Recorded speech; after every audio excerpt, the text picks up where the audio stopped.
As you might recall, Senate Bill 11, one of the CPS priority bills, passed the Senate unanimously, and it seeks to address the foster care capacity crisis, improve medical care for foster care children and youth, increase accountability throughout the CPS system, strengthen and streamline standards of abuse and neglect investigations, and transform the foster care redesign model into a truly community-based system in which local nonprofits with a historical mission in child welfare or local governmental entities will take on certain case management functions to ensure adequate services and supports for children in foster care.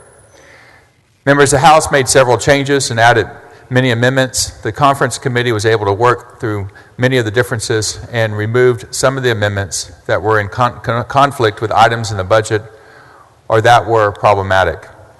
Members of the legislature will take a strong stand on CPS reform this session. We cannot continue to fund a statewide system that does not take into account individualized community supports, efforts, and services, and further traumatizes children by moving them from one side of the state to another, away from their siblings, their family, and their community that they know. I want to thank the 29 co-authors of this legislation for the support you have shown all session for this bill and for the children in our foster care system. Mr. President, I move adoption of Conference Committee Report to Senate Bill 11. Senator Resta, you're recognized. Mr. President, will the gentleman yield for a few questions? Yield. I yield, Mr. President. Senator Schwertner, I think it's worth noting, one, again, your hard work on this bill and the fact that you had 29 co-authors says a lot about how important Senate Bill 11 is to our kids that, for whatever reason, for many different reasons, and usually for no fault of their own, find themselves in our foster care system. And so this bill, the fact that we're going to adopt this conference committee report in Senate Bill 11 is very important. And so my question to you, though, is how soon do you envision us to start rolling out this program? Well, there are various provisions of the bill. There's the medical evaluation provisions. Of course, the bill would go into effect in December 1st. But the continuation of community-based care in the budget is funded with one more catchment area in 2018 and two more in 2019, for a total of 5 by hopefully that time we return for the next session. Come September 1, at least we'll start to see this start rolling out and our children finding themselves in a much better place. That's right. Okay, yeah. Very good. Well, thank you for your hard work, Senator Schwertner. Thank you, Senator. Thank you, Senator. Senator Resta, I remember what you said yesterday, and this is the work of all the senators, as you said, 29 co-authors, that this session we have done more for children in CPS maybe than ever before. And that's the work of all the members. Yes, sir. Thank you, Mr. President. Thank you. Senator Menendez. Thank you, Mr. President. I'd like to ask a few questions of the author, please. You yield? I yield, Mr. President. Senator. Thank you, Chairman Schwertner. I want to thank you for your hard work on this bill. You know, we've talked about this bill many times, and you know, early on in the session, I came to you talking about kinship care, and I wanted to just ask you, in Senate Bill 11, did we address the issue at all of the kinship care? What did we do in order to try to keep children with family members? And that's one of my primary concerns, and I was just curious because I know that I believe this is one of the most important bills of the session based on our children, and the children, you know, the children, probably every child that is affiliated with someone on this floor doesn't have to worry about the things that we have to put in this bill to protect children that don't have family members like us, that don't have someone that cares for them. And so I'm extremely concerned, and I can't wait to adopt the conference committee report. But I'd like for the community, the public at large, to be reminded of how important this bill is, because I've heard rumblings that have got me very concerned that this bill may not get adopted in both chambers. Yes, I've heard those rumors too, and that would be a travesty. It would. Injustice if that were not to occur. So please, I think not just for the body, but for the folks who are letting folks know what's in here.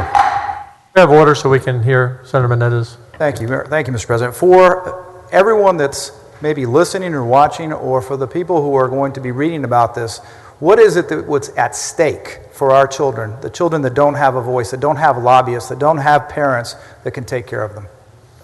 What we're trying to do with this bill is to make sure that we have local engagement, local participation to do what's in the best interest of the children. Regarding the kinship question that you asked, yes, community-based care is not just about foster care. It's also about the proper placement of the child, the proper recommendation of where that child needs to be taken care of. And the community-based care envisions kinship as certainly a viable option, and oftentimes the best option or first option that should be entertained regarding a placement decision. That, in conjunction with what we did with HB4, which was an enhancement of the kinship payments, a significant enhancement, as well as what's under Senator West's leadership regarding the continuation of the Permanency Care Assistance Program.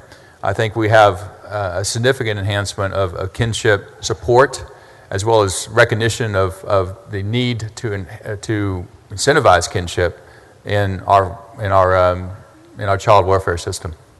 Well, Chairman Schwertner, I think if we don't adopt this, it would be a travesty. I know this body will adopt it. I want to thank you, but I want to thank Senator West for being a leader in this fact. And he's been talking about kinship before I was probably even in the House. And I want to thank you as far as that, because we have so many grandparents and aunts and uncles and sometimes even brothers and sisters raising their siblings, and they needed all the help we can give them. And I want to say thank you for all that. Thank you, Senator Menendez. Mr. President. Senator Menendez, and I hope you are wrong that the other chamber is not going to pass this. I had not heard that rumor. Senator Huff-Hines. Thank you, Mr. Pardon? President. Ask the author a question. You're recognized.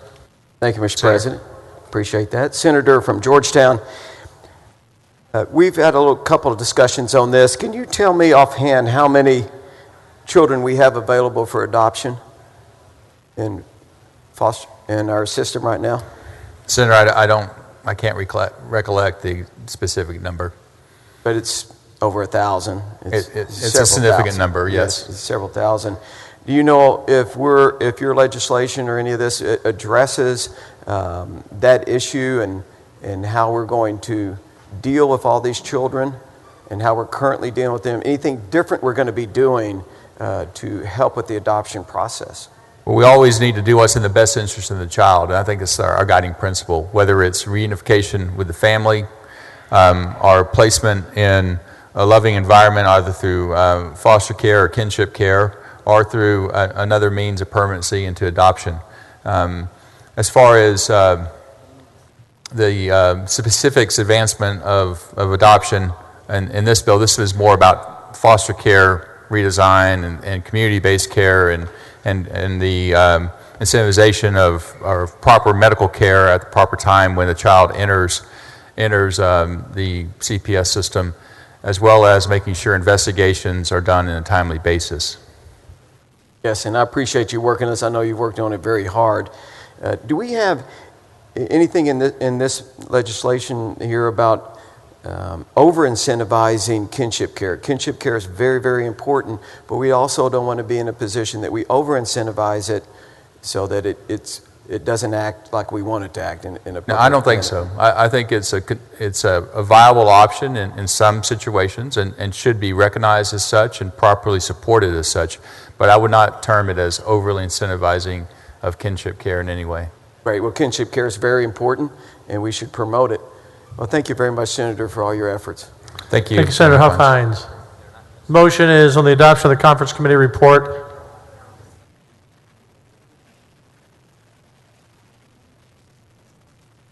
Terry will call the roll.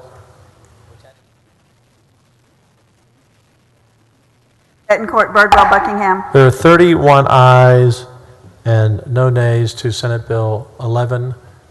And let's pray the other side passes this important bill. Thank you, Mr. President, and thank you, members. Thank you. Great job, Charles.